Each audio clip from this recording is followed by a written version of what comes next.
رحم اللہ من قرأ الفاتحہ. بسم اللہ الرحمن الرحیم. الرحمن الرحیم مالک یوم الدین.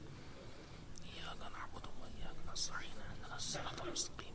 صراط الذین انعمت علیہم غیر المغضوب علیہم ولا الضالین. اللهم صل علی محمد. اعوذ باللہ من الشیطان اللعین الرجیم. بسم اللہ الرحمن الرحیم. الحمد للہ رب العالمین والعاقبۃ للمتقین والجنۃ للمؤمنین والنار للملحدین. والصلاة والسلام على سید الانبیاء والمرسلین سیدنا ونبینا وشفیعنا ابی القاسم محمد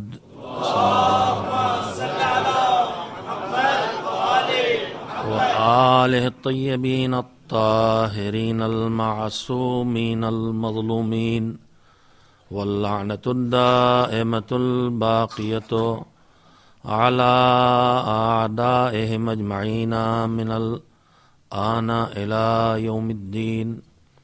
أما بعد فقد روي عن الإمام الصادق عليه السلام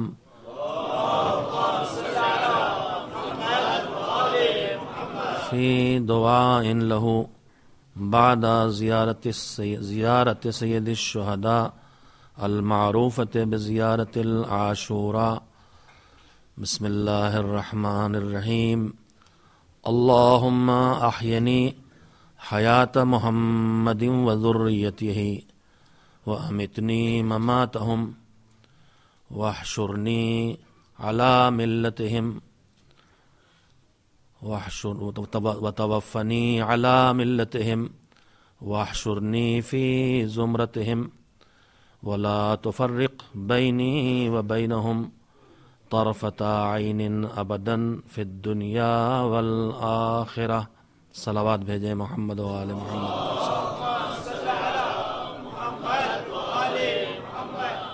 زیارت عاشوراء کے بعد وہ دعا جو ہمارے چھٹے امام حضرت جعفر صادق علیہ الصلاۃ والسلام سے وارد ہوئی ہے،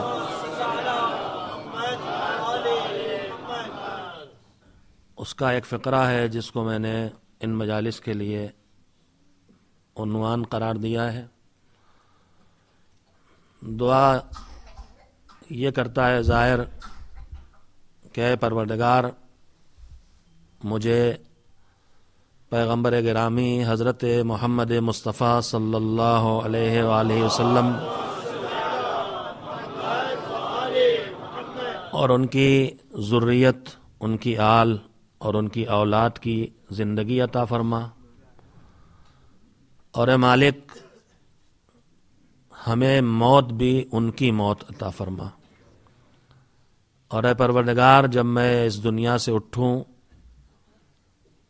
تو میرے اوپر کرم فرما. وتوفنی علی ملتہم، مجھے اس دنیا سے اٹھا تو ان کی ملت، ان کے مذہب اور ان کے دین پر اٹھا. اور اے مالک، صرف دنیا سے نہیں، جب سب کو قیامت کے دن اٹھایا جائے تو مجھے ان کے زمرے میں، ان کے گروہ میں محشور فرما. اور اے پروردگار، جہاں تو اتنا کرم کر میرے اوپر، یہ کرم بھی کر دے کہ میں گنہگار ہوں، میں خطا کار ہوں، مجھ سے زندگی میں نہ جانے کہاں کہاں لغزشیں ہوتی ہیں جو ان سے ہمیں دور کر دیتی ہیں، ہمارے اور ان کے درمیان فاصلہ پیدا کر دیتی ہیں. لیکن مالک تو اپنے کرم سے یہ عنایت فرما کہ ہمیں اور محمد و آل محمد علیہ السلام کے درمیان اتنی دیر کا بھی فاصلہ نہ ہونے دے جتنی دیر پلک جھپکتے میں لگتی ہے. اس لیے کہ اگر اتنی دیر کا فاصلہ بھی ہمارے اور ان کے درمیان ہو گیا تو ہم تباہ ہو جائیں گے۔ ہدایت اہل بیت اور ہدایات اہل بیت کے عنوان سے اور اس نام سے میں نے آپ حضرات کی خدمت میں جو گفتگو کل شروع کی ہے، اس میں آج زندگی کے ایک اہم موضوع کے متعلق اہل بیت علیہ السلام کے ارشادات اور ان کی عطا کی ہوئی فکر اور سوچ کے سہارے کچھ باتیں عرض کرنا چاہتا ہوں۔ زندگی کا وہ موضوع میں نے آج کی گفتگو کے لیے سب سے پہلے دن منتخب کیا ہے کہ جو ہماری زندگی کا سب سے اہم موضوع ہے، لیکن میں نے کل ہی آپ سے یہ بات کہی تھی کہ زندگی کے بہت سے مسائل اور بہت سے موضوعات ایسے ہیں جو ہماری نگاہ میں زندگی کا نمبر 1 مسئلہ ہے، پہلے نمبر کی پرابلم ہے، اور کچھ ایسے سبجیکٹ اور ایسے موضوعات ہیں ہماری لائف کے اور ہماری زندگی کے جو ہماری زندگی میں ہماری زندگی کا مسئلہ تو ہیں، لیکن کہیں ہماری میرٹ میں 10ویں 20ویں 50ویں 100ویں نمبر پر ہیں۔ لیکن جب ہدایات اہل بیت پہ نظر ڈالی جائے تو جو ہمارے یہاں نمبر 1 ہے وہ ان کے یہاں کہیں بہت دور جاتا ہے ان کی لسٹ میں، فہرست میں، اور جو ہمارے یہاں 100ویں نمبر پر ہے، 90 نمبر پر ہے پرابلم، وہ معصومین کے یہاں پہلے دوسرے تیسرے نمبر پر آتا ہے۔ انہوں نے جس طرح سے ہمیں جن مسائل کی طرف متوجہ کیا ہے، ابھی میں نے اس موضوع کا نام نہیں لیا ہے آپ کے سامنے، اس لیے کہ اگر بالکل ابھی نام لے لوں گا تو آپ 1 گھنٹہ میرے سامنے بیٹھیں گے بھی نہیں، بیٹھیں گے تو لیکن یہیں نیند پوری کرنا شروع کر دیں گے۔ لہذا میں اپنی گفتگو کو یہاں سے شروع کرنا چاہتا ہوں۔ وہ موضوع کیا ہے جس پر میں آپ سے گفتگو کرنا چاہتا ہوں اور ہدایات اہل بیت کی روشنی میں، اور جو زندگی کا اہم موضوع ہے؟ میرے عزیزو، اللہ کی دی ہوئی بے شمار نعمتیں ہمارے پاس ہیں۔ بے شمار میں نے اس لیے کہا ہے کہ واقعاً جسے انگنت کہا جاتا ہے اور آسان زبان میں، یعنی جن کی گنتی ہم نہیں کر سکتے، کاؤنٹ لیس ہیں، جو جن کو گن نہیں سکتے ہیں۔ ہمارے پاس اللہ کی دی ہوئی وہ نعمتیں کہ جن سے ہم واقف ہیں کہ اللہ کی یہ نعمت ہے اور اس کا ہم استعمال کر رہے ہیں، ان کی بھی گنتی کرنا ہمارے لیے مشکل کام ہے۔ جائے کہ اللہ کی نعمتوں میں سے زیادہ بڑا حصہ نعمتوں کا وہ ہے جن کا ہم استعمال تو کر رہے ہیں، لیکن ہم خود جانتے بھی نہیں ہیں کہ اللہ کی یہ نعمت ہمارے کام آ رہی ہے۔ ہمارے بدن میں، خالی ہماری اس باڈی میں، ہمارے اس جسم میں، ہم جو ایک بار سانس لیتے ہیں، ہم جو ایک قطرہ خون ہماری رگ میں کہیں سے کہیں گزرتا ہے، تو اس میں اللہ کی کتنی نعمتوں کا ہم استعمال کر رہے ہیں ہمیں ابھی پتہ بھی نہیں ہے۔ لیکن جن نعمتوں کو ہم جانتے ہیں ان کی گنتی کرنا بھی ہمارے لیے مشکل ہے۔ جتنی نعمتیں ہماری نگاہوں میں ہیں جو ہمارے دن رات کے کام میں آتی ہیں، استعمال میں آتی ہیں، جن سے ہمیں سروکار پڑتا ہے، ضرورت پڑتی ہے، ان میں پھر ہم کیٹیگری بناتے ہیں کہ یہ کون قیمتی ہے اور کون کم قیمت ہے۔ اور اس کے بعد جب کیٹیگری بناتے ہیں تو قیمت جیسے جیسے طے کرتے ہیں ویسے ہی ہمارا اس نعمت کے ساتھ برتاؤ بھی ہوتا ہے۔ مثلا ایک گھر میں بیگم کے پہننے کے زیور سے لے کر واش روم میں جانے تک کی چپل ہوتی ہے۔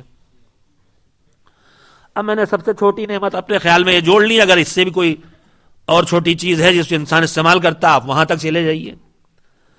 تو یہ جو لاکھوں کروڑوں کے زیورات بیگم پہن رہی ہیں، آپ تو خالی ترستے رہیے، سونا تو ان کے مقدر میں لکھتا ہے۔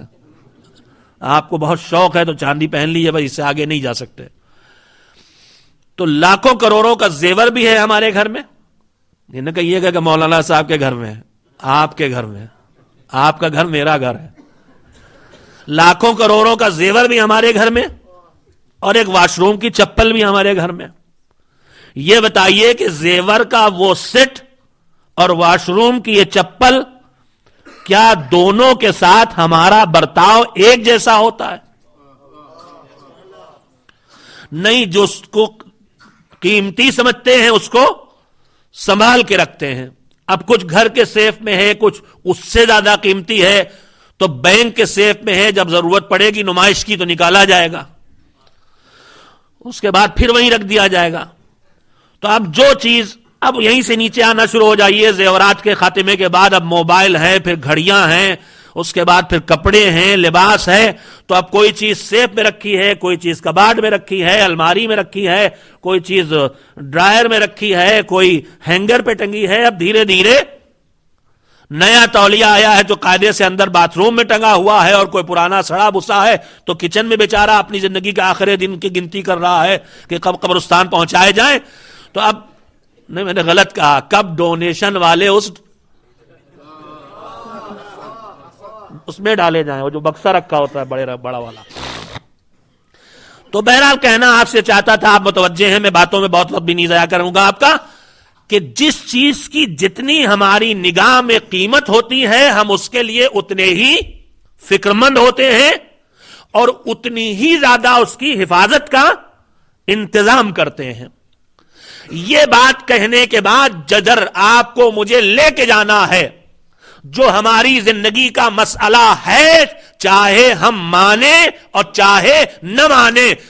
معصومین نے ہمیں بتایا ہے کہ تمہیں ادھر دھیان دینے کی ضرورت ہے.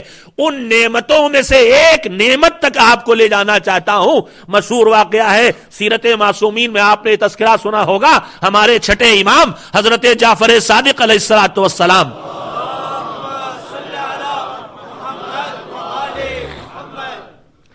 چھٹے امام کے خدمت میں ایک شخص آیا اور اس نے آ کے کہا کہ میں بڑا تنگ دست اور غریب انسان ہوں، فقیر ہوں، پریشان حال ہوں، نادار ہوں، میرے پاس خرچہ کرنے کو نہیں ہے، میری مدد کر دیجئے. اب یہ گھرانہ کون سا گھرانہ ہے؟ یہ گھرانہ یہ وہ ہے، یہ فیملی وہ ہے کہ جہاں کسی کو آ کے مانگنا نہیں پڑتا، بلکہ سائل کے آتے ہی اس کے دستے سوال پھیلانے سے پہلے ہی عطا کر دیا کرتے ہیں.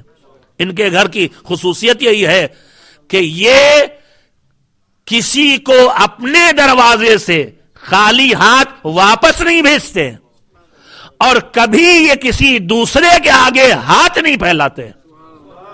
تذکرے میں تذکرہ آتا ہے، میرے نوجوان معصومین کی سیرت کا ایک چھوٹا سا حصہ ان کے سامنے آ جائے گا. ان کا مزاج پہچانیے کیا ہے. چوتھے امام حضرت زین العابدین علیہ الصلوۃ والسلام کی سیرت کا ایک تذکرہ ملتا ہے. اکثر اس واقعے کو میں پڑھتا ہوں، ہو سکتا ہے یہاں بھی کسی مناسبت پر چوتھے امام کی شہادت کی مناسبت پر پڑھ چکا ہوں، لیکن بہرحال اسے اگر پڑھ بھی چکا ہوں تو اس وقت پھر مقصد کے لیے دوہرا رہا ہوں. امام کا دور کون سا ہے؟ جب حکومت آپ کی شدید ترین مخالف ہے. وہ زمانہ ہے، وہ دور امام کا گزرا ہے. ایسا دور کسی امام کا نہیں گزرا کہ جہاں بات سننے والے موجود نہ ہو. اسی لیے امام کو پیغام دین پہنچانے کے لیے ممبر کو چھوڑ کے مصلی تک آنا پڑا تھا.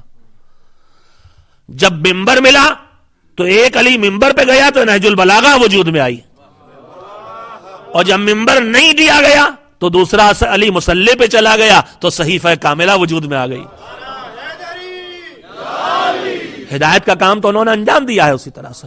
تو حکومت کی طرف سے شدید ترین سختی تھی، اور آپ جانتے ہیں کہ جب حکومت ہی کسی کے مخالف ہو تو لوگ بھی سوچتے ہیں چلو جب حکومت اس کے ساتھ نہیں ہے، اس کی مخالف ہے، تو ہم کو بھی جو کچھ کرنا ہے کر ڈالیں. تو امام کی کوئی جائیداد تھی مدینے میں، کوئی زمین کا ٹکڑا، کوئی باغ، کوئی جگہ تھی جس کو کسی نے مدینے میں قبضے میں کر لیا تھا.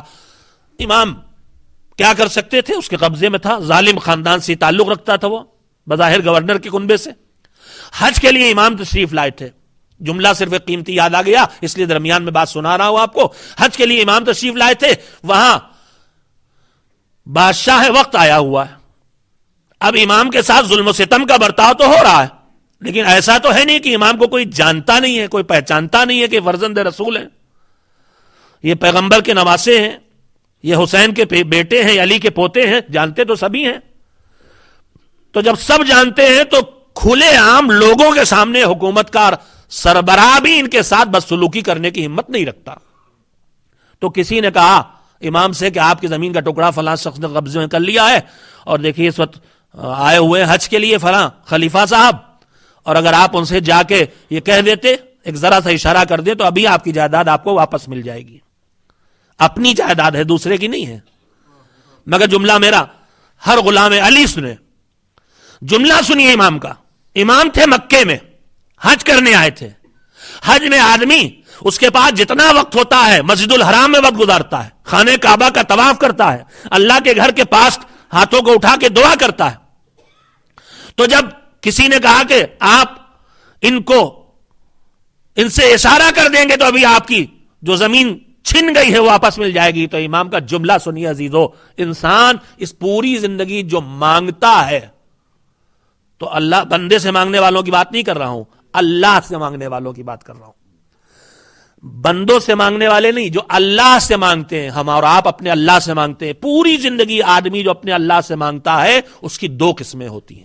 جو کچھ بھی مانگتا ہے, یا دنیا کی کوئی چیز مانگتا ہے, اولاد دے دے, پیسہ دے دے, صحت دے دے, یا آخرت کی کوئی چیز مانگتا ہے, جہنم سے نجات دے دے, جنت دے دے, اپنی رضا دے دے, میرے گناہوں کو بخش دے. تو پوری زندگی آدمی اگر اللہ کی بارگاہ میں مانگتا ہے تو یا دنیا مانگتا ہے یا آخرت مانگتا ہے. سنیے کتنا قیمتی جملہ ہے. جب مشورے دینے والے نے کہا کہ آپ ذرا خلیفہ سے کہہ دیجئے آپ کی زمین واپس مل جائے گی, تو امام نے فرمایا سنو, مجھے اتنے دن ہو گئے ہیں اللہ کے گھر کے پاس, اللہ کے گھر کے پاس بھی اتنے دن ہو گئے ہیں, ابھی تک تو میں نے اللہ کے گھر کے پاس اللہ سے بھی اپنی دنیا کے لیے کوئی سوال نہیں کیا ہے.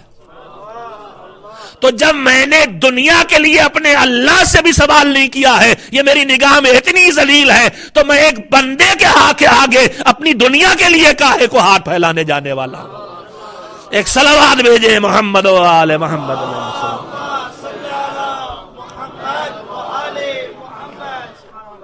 یہ بھی ہدایات اہل بیت کا ایک حصہ ہے. اگر اسی کو صرف اپنی جگہ آپ دماغ میں محفوظ کر لیں گے تو زندگی کے لیے جو ہدایات ہیں معصومین کی, ان میں سے ایک ہدایت یہ بھی وہ دے رہے ہیں ہمیں کہ کچھ ہو جائے بندے کے آگے ہاتھ نہیں پھیلانا ہے, اپنے مالک کے آگے ہاتھ پھیلانا ہے.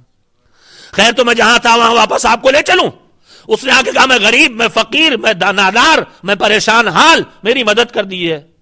جو فقیر کے کہنے سے پہلے عطا کر دیتے تھے وہ جواب میں کہتے ہیں تو غلط کہہ رہا, تو فقیر نہیں ہے, تو نادار نہیں ہے, تو مفلس نہیں ہے. اب آپ قریب ہو گئے ہوں گے, بہت سے ذہین حضرات نے محسوس کر لیا ہوگا کہ میں کس موضوع پہ گفتگو کرنا چاہتا ہوں. کہا تو فقیر نہیں ہے, تو نادار نہیں ہے.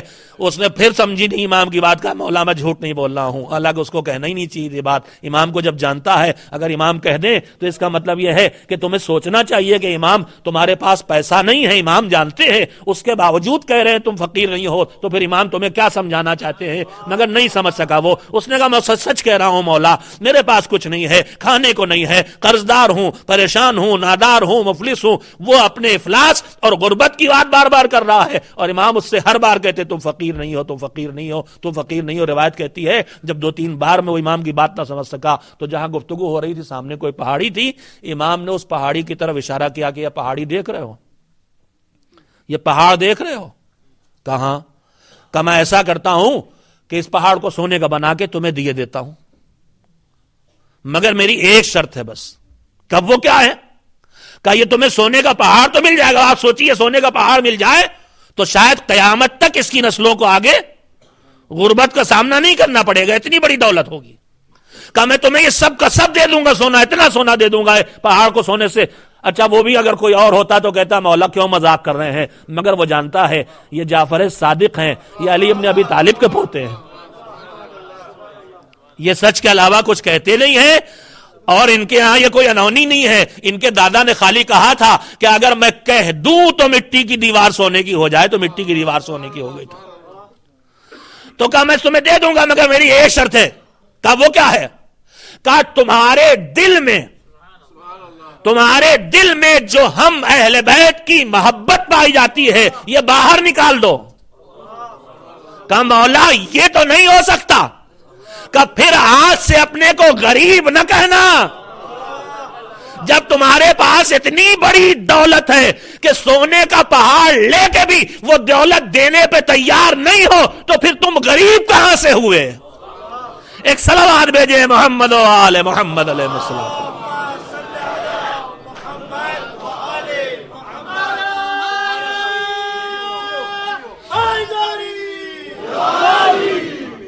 میں نے آپ حضرات کے سامنے یہ تذکرہ کیوں کیا ہے؟ یہ کہنے کے لیے کہ مومن کی حیثیت سے، انسان کی حیثیت سے، اللہ کے بندے کی حیثیت سے، جس حیثیت سے چاہیں اللہ کی دی ہوئی ساری نعمتوں کو سوچ کے طے کرنا پڑے گا کہ ساری نعمتیں ایک طرف ہیں، ایمان ایک طرف ہے، محبت اہل بیت ایک طرف ہے، معرفت محمد و آل محمد ایک طرف ہے، دین ایک طرف ہے۔ ساری نعمتوں سے بڑی نعمت کا نام دین ہے، ساری نعمت سے بڑی نعمت کا نام ایمان ہے، ساری نعمتوں سے عظیم نعمت کا نام محمد و آل محمد کی معرفت ہے۔ تو جب سونے کا پہاڑ دے کے اس نعمت کو ہم کھونے پہ تیار نہیں ہیں تو پھر کون سی ایسی قیمتی چیز ہماری زندگی میں بچے گی جس کو پانے کے لیے یہ نعمت کھو دی جائے؟ کیوں مومن کی زندگی میں وہ لمحہ آئے کہ ایمان کھو کے کبھی بہن کے مکان پہ قبضہ کر لے؟ کیوں مومن کی زندگی میں مرحلہ آئے کہ ایمان چھوڑ کے کبھی بھائی کی میراث پہ قبضہ کر لے؟ کیوں مومن کی زندگی میں مرحلہ آئے کہ کبھی ایمان کو چھوڑ دے اور ملین 2 ملین کے حصے پر پارٹنر کے قبضہ کر لے؟ اس کا مطلب یہ ہوا کہ وہ مومن اور تھا جو سونے کا پہاڑ دے کے لینے پہ تیار نہیں تھا۔ ہمیں اپنی کوالٹی کو اسی منزل اور اسی مرحلے تک لے جانا ہے ایمان کے۔ میں ہدایات اہل بیت کی روشنی میں میں نے سے پہلے ہی عرض کیا تھا کہ اگر میں شروع ہی میں بالکل کھل جاؤں گا تو آپ کہیں گے ارے یہ تو بھائی پرانی باتیں مولانا دہرانے آ گئے۔ ایسے ایک بات تو پکی ہے کہ شکر ادا کیجئے کہ کوئی نئی باتیں کرنے والا آپ کے درمیان نہیں آتا۔ جس دن سے نئی باتیں آنے لگیں گی اسی دن سے آپ 14 صدیوں کا جو دین ہے آپ کے ہاتھوں سے وہ چلا جائے گا۔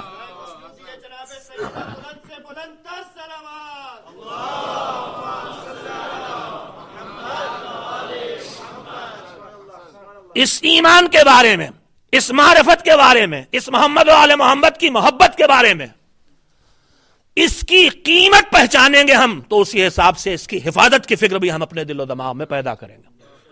میں نے اس ماحول میں یہ تذکرہ کیوں منتخب کیا ہے؟ اس لیے کہ آپ جس ملک میں ہیں، جس ماحول میں ہیں، آپ پر کوئی پابندی یہاں اس بات پر نہیں ہے کہ آپ نماز پڑھیں یا نہ پڑھیں، جہاں چاہے پڑھیں، ایئرپورٹ پہ پڑھیں، ریلوے اسٹیشن پہ پڑھیں، پارک میں پڑھیں، کوئی آپ کو روکنے والا نہیں، احترام کے ساتھ عزت کے ساتھ جگہ دی جاتی۔ آپ پر کوئی پابندی نہیں ہے کہ آپ روزہ نہ رکھیں، آپ پہ کوئی پابندی نہیں ہے کہ آپ عزاداری نہ کریں، پابندی کوئی نہیں ہے، لیکن آزادی اتنی ہے کہ یہی آزادی خطرہ بن رہی ہے۔ پابندی کوئی نہیں ہے لیکن جو آزادی ہے وہ آزادی ایمان کے لیے خطرہ بن رہی ہے۔ معصومین کی ہدایت میں سب سے پہلی ہدایت میں نے اس سلسلے میں عرض کی کہ سب سے قیمتی شے جو انسان کی زندگی میں اگر کوئی ہے تو وہ ایمان ہے۔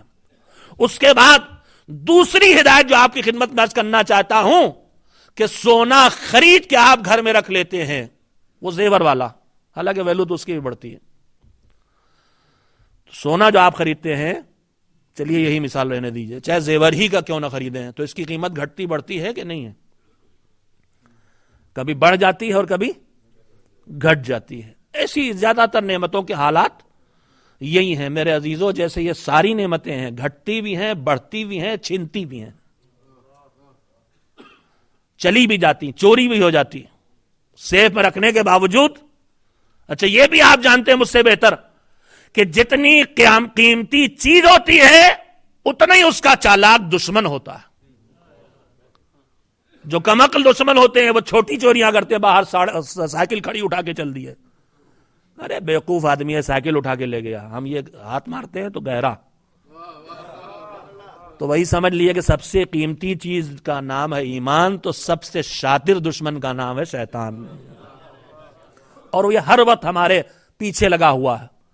اور ایمان کے لیے معصومین کی دوسری ہدایت یہ ہے, دوسری ہدایت توجہ سے سنیں گے, کہ ایمان ایک پتھر کی طرح چیز نہیں ہے کہ جو نہ گھٹے نہ بڑھے, بلکہ ایمان گھٹتا بھی ہے اور بڑھتا بھی ہے. گھٹتا ہے تو انتہائی آخری منزل پہ بھی چلا جاتا ہے, اور بڑھتا ہے تو کل ایمان کے قدموں تک بھی پہنچا دیتا ہے. کون سا کم سے کم ایمان کی پہچان کیا ہے؟ پہلے ایک تذکرہ اس کا سن لیں کہ کم سے کم, جب اللہ کی نعمت سب سے بڑی نعمت ہے تو اس کا کم سے کم اس کی پہچان کیا ہے وہ ہم محسوس کر لیں. پھر ایمان کی اعلیٰ کوالٹی جتنے وقت میں گنجائش ہوگی آپ کی خدمت میں عرض کروں گا, اور اس کو کل کنٹینیو کر سکتا ہوں, یا ضرورت محسوس نہیں ہوئی تو آج اس موضوع کو یہیں پہ ختم کر دیا جائے گا. کم سے کم ایمان کی میرے نوجوان خاص کر کے سن لیں, یہاں آزادی ہمارے لیے جو ایمان کے لیے خطرہ پیدا کر رہی ہے وہ سنانا چاہتا ہوں. میں نے عرض کیا پابندی نہیں, آزادی جو خطرہ پیدا کر رہی ہے, وہ آزادی کیا خطرہ پیدا کر رہی ہے؟ میرے عزیزو, چھٹے امام حضرت جعفر صادق علیہ الصلوۃ والسلام کا جملہ ہے,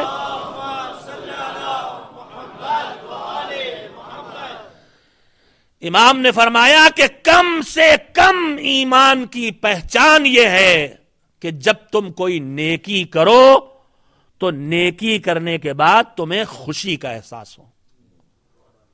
تو یہ فطری بات ہے. میں تو یہاں اس موقع پہ کہتا ہوں کہ میں نے سوچا کہ مجھ سے بڑا مومن تو اب کوئی ہے ہی نہیں اس دنیا میں, اس لیے کہ لوگ تو وہ ہیں جو خود نیکی کر کے خوش ہوتے ہیں, اور ہمارا معاملہ یہ ہے کہ کام کسی اور کا ہو, تعریف ہماری ہو, تب بھی ہم خوش ہو جاتے ہیں. مجلس پڑھی کسی اور نے اور کسی نے کہا مولانا وہ کل جو آپ نے فلاں کے گھر پہ مجلس پڑھی تھی بڑی شاندار, ہم نے کہا آدھا ورز ہے. ارے بس اللہ کا کرم ہے, حالانکہ ہم گئے ہی نہیں تھے. تو ہم تو دوسروں کے نیکی پہ بھی خوش ہو جاتے ہیں, جو دوسرا کار خیر کرتے ہیں اگر ہمارے نام لکھ دیا جائے تو خوش ہو جاتے ہیں. تو جب ہم خود نیکی کریں گے تو خوش ہوں گے. تو ہم نے جلدی سے سرٹیفکیٹ دیا, مومن نمبر 1 صفی حیدر, مومن نمبر 1, اس لیے کہ اپنی ہی نیکی پر نہیں دوسروں کی نیکیوں پہ بھی خوش ہوتا ہے. مگر ابھی روایت مکمل کہاں ہوئی, ابھی ایک دم سے ماس کٹیں گے بہت زبردست طریقے سے. کہ جو مومن کم سے کم ایمان کی پہچان یہ ہے کہ جب نیکی کرو تو نیکی کر کے خوشی کا احساس ہو, اور جب کوئی برائی کرو, جب کوئی برائی کرو, جب کوئی گناہ کرو, جب اللہ کی کوئی بات نہ مانو, جب کسی بندے مومن کا دل دکھاؤ, جب کسی کا حق چھینو, جب کسی کی توہین کرو, جب تمہاری نماز قضا ہو جائے, جب تم سے جھوٹ زبان سے نکل جائے, جب تم کسی کی غیبت کر دو, جب تم کوئی برائی کرو تو برائی کرنے کے بعد شرمندگی کا احساس پیدا ہو, بے حسی نہ تاری ہو کہ گناہ کرتا آدمی چلا جائے اور اسے پتا بھی نہ چلے کہ ہم گناہ کر رہے ہیں. نیکی پر خوشی کا احساس ہو اور برائی پر شرمندگی کا احساس ہو, تو کم سے کم ایمان کی پہچان یہ ہے. اور اعلیٰ ایمان جس کے مراحل معصومین کے ارشادات ہی کی روشنی میں آپ کی خدمت میں عرض کروں گا. ایک صلوات بھیجیں محمد و آل محمد علیہ السلام.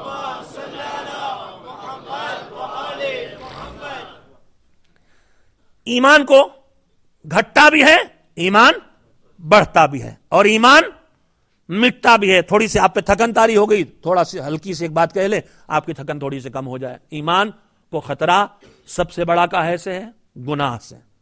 ہم نے آپ کی خدمت میں ابھی عرض کیا کہ یہاں پابندی مشکل نہیں پیدا کر رہی ہماری زندگی میں, یہاں آزادی مشکل پیدا کر رہی ہے. یہاں پابندیوں سے کوئی پریشانی نہیں ہے, یہاں آزادیوں سے پریشانی ہے. ایمان خطرہ پیدا کرتا ہے. ایمان کے لیے کون چیز خطرہ پیدا کرتی؟ گناہ خطرہ. مشہور حدیث آپ نے سنی ہوگی حسد کے بارے میں. حسد, جیلیسی ہماری روزمرہ کی چیزوں میں ہے. بلکہ میں نے کہیں اپنے یہاں کا بہت 10-20 سال پہلے کی بات ہے, کسی میگزین میں پڑھا تھا کہ ایک جگہ کیکڑوں کی نمائش لگی تھی, کیکڑوں کی نمائش, اور اس میں پوری دنیا کے کیکڑے, کریپس لا کے رکھے گئے تھے الگ الگ برتنوں میں. بڑا سے برتن ہے شیشے کا, چمک رہا ہے, بڑے بڑے ہیں, بڑی بڑی آنکھیں, بڑے بڑے ہاتھ پیر. کہا یہ کہاں کا ہے؟ کہا یہ USA کے ہیں. تیز سرار, چھوٹے چھوٹے, ادھر سے ادھر, ادھر سے ادھر, کچھ لال کچھ پیلے, چھوٹی چھوٹی آنکھیں. کہاں کے ہیں؟ کہا یہ چین کے ہیں.